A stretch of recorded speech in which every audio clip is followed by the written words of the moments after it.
Texas once again. Meanwhile, oil pipelines and refineries are starting to resume operations in Texas. This comes after an evacuation zone was lifted for residents living by a chemical plant.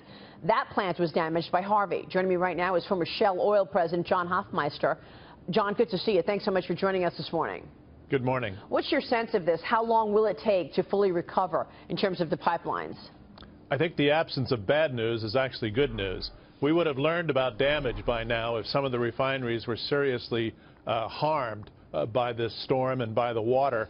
So that means that once the water is removed or is manageable, then they can start the process of getting back up and running, which I think should be encouraging to everyone, especially in the face of outages of gasoline in local retail stations. Well, you make a you make a good point with these gas shortages. I mean, gas prices are in focus, obviously. We're looking at gasoline prices moving higher across the country. Colonial Pipeline Company, that's the biggest U.S. fuel system, said it has restarted fuel lines shut because of Harvey, and another line is also slated to restart today. Why are gasoline prices higher across the country on this news, even though we know the broader picture includes a whole bunch of supply that was not the case in the U.S. years ago, and that has a lot of people saying oil prices, ultimately will go lower? Well, I think they will drift back down in time as the system gets back up and running. But price setting is really a process where traders move the product, and people will pay whatever they're willing to pay. If the price goes up, they'll pay. As the price comes down, they'll pay less. But the traders are the ones who move the product around.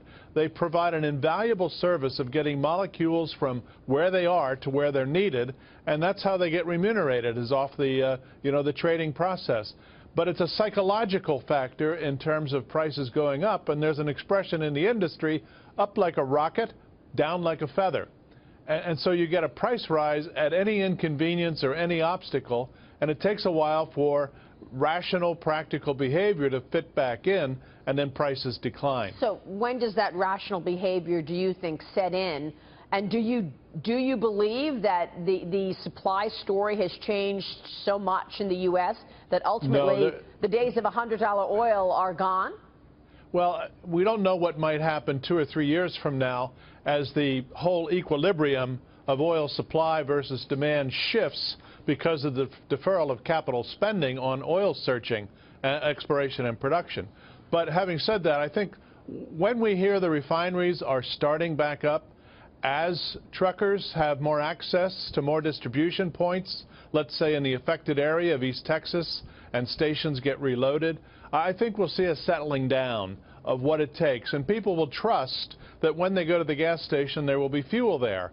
But when they don't trust it, then they create the shortage by everybody topping up when the system is not designed for topping up tanks. Hurricane Harvey obviously has created incredible devastation for so many in Texas and beyond. You've seen hurricanes before.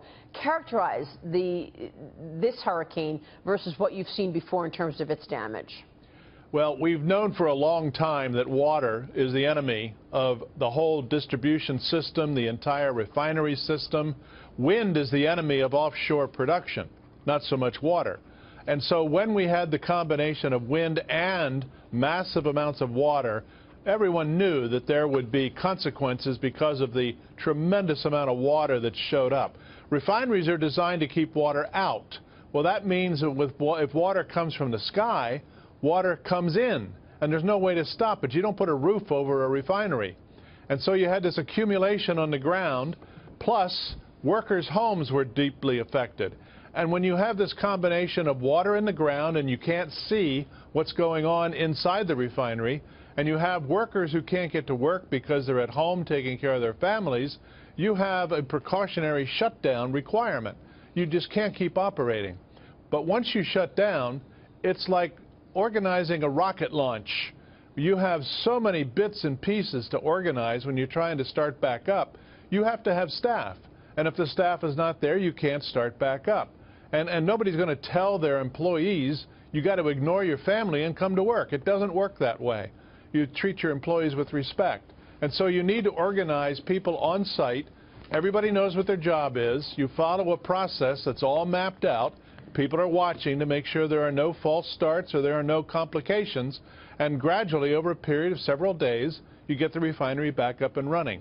We know how to do it. We've done it many times before. The good news here, and the reason we're not hearing about more damage, is after Hurricanes Rita, Katrina, and others a decade ago, all the refineries hardened up their infrastructure. They moved electronics and electricals up above flood level so they wouldn't have to repair and replace them in the future. And that seems to have worked very well.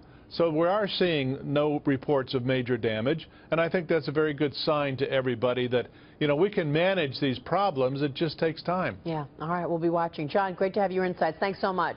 Thank you. John Hofmeister there.